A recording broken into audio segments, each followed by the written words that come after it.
Bueno, vamos a empezar con esta presentación. Vamos a, por supuesto, agradecer a Daniel Lovera y Mariana Baudino que nos han dado la oportunidad de tratar de aclarar un poco cómo es la vida interna de los sindicatos y cuál es la interrelación que tienen entre la parte gremial y la parte de salud. Déjeme hacer al principio un poco de historia, diciendo que con la gran inmigración que recibe la Argentina, en la segunda mitad del siglo XIX en adelante, vienen también las ideas que estaban poniéndose de moda en ese momento en Europa Central y llegan precisamente con la gente trabajadora, con la gente pobre que se arrima a nuestro país, el anarquismo y el socialismo, que es la base de la creación del sindicato en la Argentina.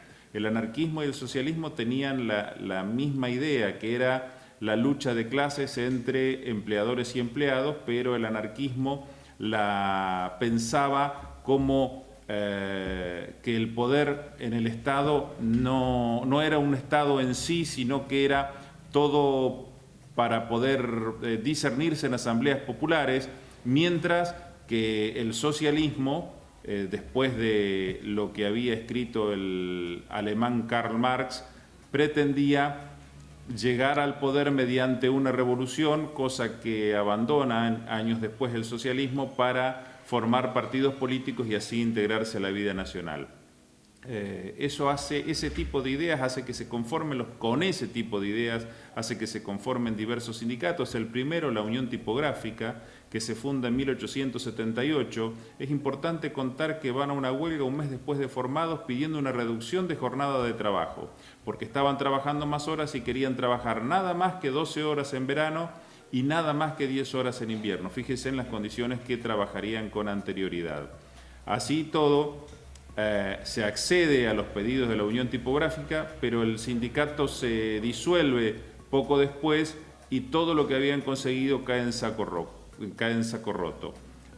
Poco tiempo después, 1890, se hacen los primeros pedidos de sindicatos al Congreso de la Nación y es importante recordar que algunas de las cosas que se pedían en ese momento, estamos hablando de más de un siglo de diferencia con la actualidad, aún tienen vigencia hoy, porque se pedía por una jornada laboral de 8 horas, porque se pedía el no trabajo de mujeres y menores en lugares insalubres, el no trabajo de las embarazadas, porque se pedía un descanso semanal de 36 horas. Y fíjense que ese tipo de cosas, si bien hoy lo tenemos incorporados a nuestra legislación madre, que es la Ley de Contrato de Trabajo, en muchos casos en pos a la modernidad, al progreso, a las nuevas políticas, es muy difícil cumplirlo, sobre todo el tema del descanso ininterrumpido de 36 horas. Por eso es que tenemos que tener bien en claro, como dice siempre nuestro secretario general, que innovar no es precarizar. Cuando decimos que estamos innovando tenemos que buscar cosas nuevas y no tenemos que buscar precarizar el trabajo. El trabajo debe ser siempre dignificado. Pero bueno, siguiendo con la historia, por allá por 1904, un diputado nacional elegido por el barrio de La Boca empezó a llevar ideas para proteger el trabajo en la Argentina al Congreso, entre ellas el descanso dominical o la protección del trabajo de mujeres y niños, y él mismo contaba, está sentado en la legislación, en los libros, perdón, él mismo contaba que lo que le decían sus pares conservadores o los empleadores era que ese tipo de ideas iba a llevar a las empresas a la ruina y que ese tipo de iniciativas no era ese el momento para aplicarlas. Más de 100 años después es exactamente lo que dicen los conservadores y los grandes empleadores cuando se busca instalar un nuevo derecho en nuestra sociedad. Un poquito más adelante, por allá en la década del 30, en 1933, ya en una unión de entidades que en ese momento lideraba Ángel Borlenghi, se logra promulgar una ley que sería fundamental para todo el país, pero sobre todo para los empleados de comercio, que fue la ley 11.729. Allí estaban los empleados de comercio, los gráficos, los gastronómicos, los bancarios, y esa ley fue pionera en la legislación argentina porque impulsa la estabilidad laboral, lo que de hecho significa que no se podía despedir y que si se despedía había que pagar una indemnización, también las vacaciones pagas y también, por supuesto, una licencia por maternidad. Esa ley se sanciona, el 26 de septiembre de 1933. Por esa fecha, desde allí en adelante, el 26 de septiembre es celebrado por todos nosotros, los empleados de comercio, como el Día del Empleado de Comercio, de lo cual estamos sumamente orgullosos. Un poco más adelante, ya en el año 44, 45, con la llegada de Juan Domingo Perón a la Secretaría de Trabajo y Previsión Social, Ángel Borlengui sería uno de los grandes protagonistas, junto con Juan Domingo Perón, de lo que se llamó la época dorada del gremialismo. Con la llegada de Perón, insisto, sucedieron cosas que no habían pasado nunca en la Argentina, como por ejemplo que más de 3,5 millones de trabajadores tuvieran protección de convenio colectivo, que más de 2 millones de trabajadores se pudieran jubilar y que la indemnización por despido se trasladara no solamente a los empleados de comercio, sino a todos los trabajadores, por ejemplo. Pero bueno, ustedes saben, y esto ya es historia, que el 9 de octubre del 45 hubo un golpe militar, hubo un golpe de Estado que hace que Perón tenga que renunciar y es arrestado. Cuando el 15 de octubre los obreros van a cobrar su quincena precisamente de ese trabajo, se le paga sin los adicionales que estaban pactados en los convenios colectivos que ya se habían firmado, y cuando van a reclamar, la respuesta de los empleadores, como está asentado en los libros, es: anda a cobrarle a Perón. Esto hace que la dirigencia sindical pacte una huelga para el día 18 de octubre.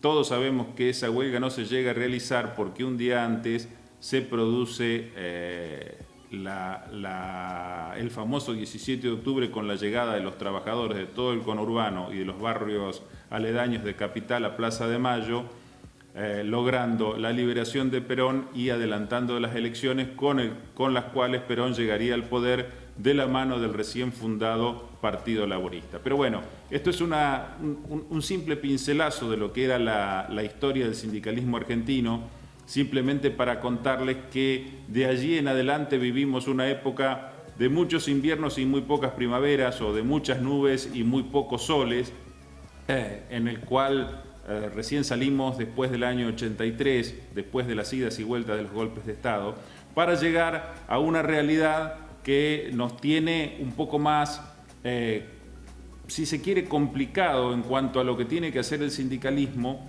pero no con tantos problemas radicales, porque lo que sí vale aclarar en esta época, que todo lo que se ha conseguido por intermedio de los sindicatos desde 1878, fue con convencimiento, fue con lucha y en muchos casos fue con sangre. Entonces esos derechos no hay que regalarlos, hay que cuidarlos muchísimo. Esto es una parte de la historia del sindicalismo. Dejémosla suspendida un segundo ahí. Vamos a introducir el tema de la obra social para después poder conjugarlos a los dos. Las obras sociales sindicales, gran parte del sindicalismo,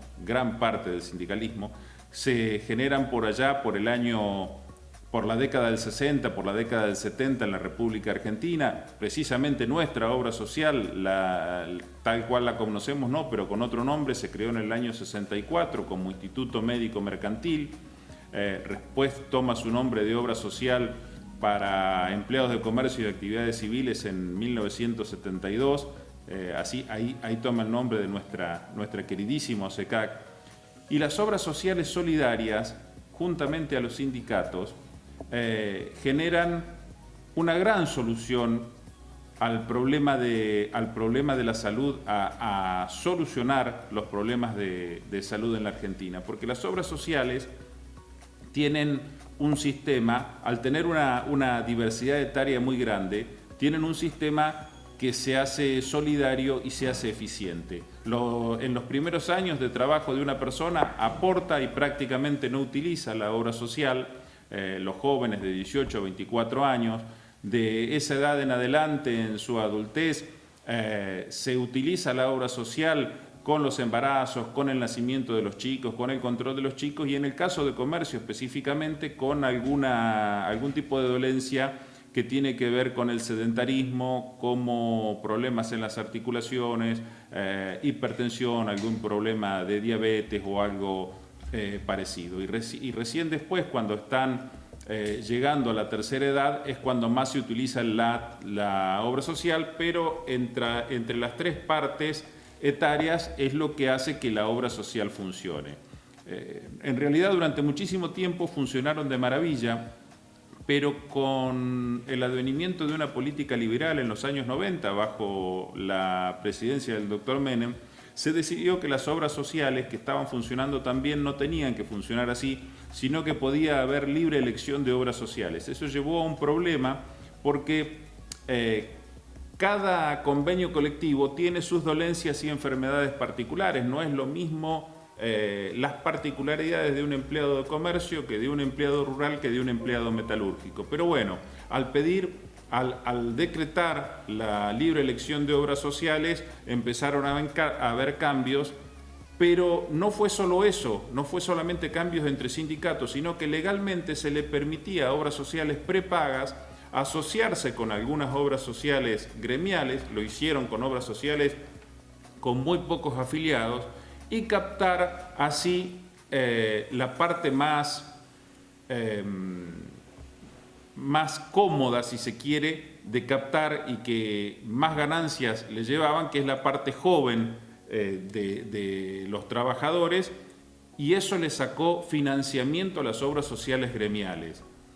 Pero además de eso se le impuso a las obras sociales que tenían que hacerse cargo de distintas personas que no estaban en su originalidad. Por ejemplo, de los monotributistas, por ejemplo, de los monotributistas sociales, por ejemplo, de las amas de casa o, por ejemplo, de las trabajadoras de casas particulares. Y a un costo mucho más bajo del que aportan los empleados de comercio y sus empleadores, o los empleados en relación de dependencia y sus empleadores, normalmente.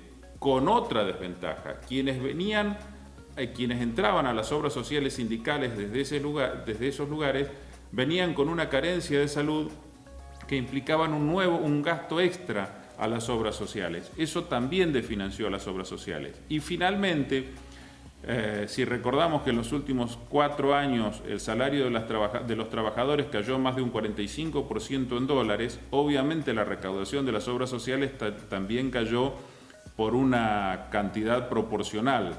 Y la mayoría de los insumos médicos se manejan en dólares, entonces el desfinanciamiento fue mucho más grande. Ni hablar en épocas de pandemia, donde la recaudación de las obras sociales es prácticamente nula. Todo eso hace un combo que ha llevado a una crisis tremenda a las obras sociales sindicales, que la única manera que tienen de salir de ellas es con una política de Estado que las apuntale y que permita que vuelvan a ser lo que fueron en su momento, es decir, organismos que son capaces de dar salud digna a todos los trabajadores y a su grupo familiar.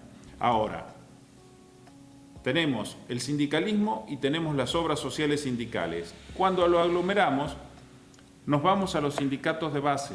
Dejemos de lado lo que son las cúpulas. ¿Cómo trabaja un sindicato de base día a día? ¿Cuál es la tarea? Sí, resolver problemas gremiales, sí, claro.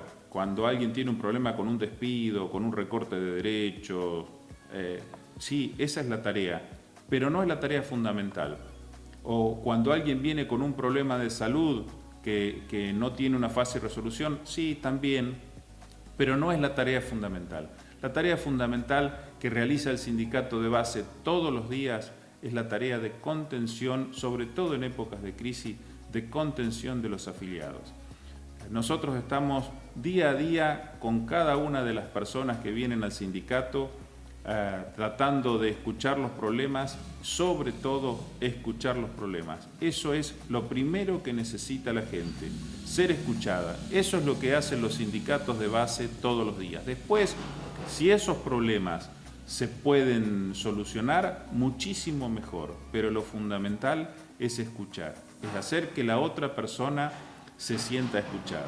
Una vez que eso ocurre, sí, Por ejemplo, en nuestro sindicato, les cuento, gracias a una de las iniciativas de Daniel Lovera, como la obra social no puede cubrir todos los tratamientos que tienen cada uno de los afiliados, ha creado una organización dentro del sindicato que se llama PAIS, Programa de Asistencia Integral Solidario, con lo cual los afiliados tienen la ayuda de este programa para lo que no puede cubrir la obra social. Esto hace que entre lo que cubre la obra social y lo que ayuda al sindicato, el sistema de salud sea muchísimo más justo, sea muchísimo más intenso y sea muchísimo más digno. Para que ustedes se den una idea, en un sindicato chico como el de General Pico, hablando a nivel nacional, en el último año nuestro sindicato invirtió más de 6 millones de pesos en ayudar solamente con las diferencias de pago de anestesias entre lo que cubre la obra social y lo que se cobra en la realidad.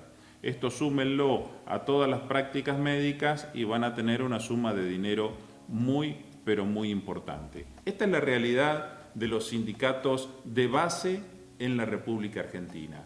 No pasa por cosas más importantes, eso sube, se encuentra subiendo los escalones de las organizaciones sindicales, pasa por el día a día, pasa por estar con la gente, pasa sobre todo, como decía en un principio, por escuchar. Y como último tema, quiero dejar en el último minuto una reflexión sobre la reforma laboral. Nosotros tuvimos durante 4 años 3 o 4 intentos del anterior presidente Macri de imponer una reforma laboral que solo servía para los empleadores, que destruía casi literalmente lo que es el contrato de trabajo y la relación de dependencia para toda empresa que tuviera de 4 trabajadores para abajo. En un momento donde el sindicalismo no tenía en claro qué podía pasar con esa reforma laboral y no se oponía abiertamente, la única manera que se frenó esa reforma fue en el Senado de la Nación, donde el presidente de la Comisión de Trabajo y Previsión Social del Senado, Daniel Lovera, fue el que se opuso y tuvo que salir prácticamente a mendigar apoyo para que esa reforma no se llevara a cabo. Gracias a Dios, eso fue lo que sucedió y la reforma laboral no prosperó. Hubiera sido un desastre en la Argentina esa reforma laboral. Ahora, ¿es necesaria una reforma laboral? Sí, seguramente sí, y ojalá algún día tengamos tiempo de charlarlo. Es necesaria, pero se tienen que dar 2 condiciones básicas, y con esto finalizamos. La primera es que tiene que ser una reforma equilibrada, que tiene que favorecer al empleador y que tiene que favorecer al empleado. Si es para un solo lado, seguramente no va a tener buena incidencia. Y la otra es que cualquier reforma laboral se tiene que llevar adelante después que las políticas de Estado hagan que la desocupación baje prácticamente a cero, porque si no va a ser muy tentador llegar a tener una reforma laboral que sea precarizar con el pretexto de tener más trabajo. Espero que haya sido de utilidad lo poco que hemos podido contar, pero ha sido un gusto.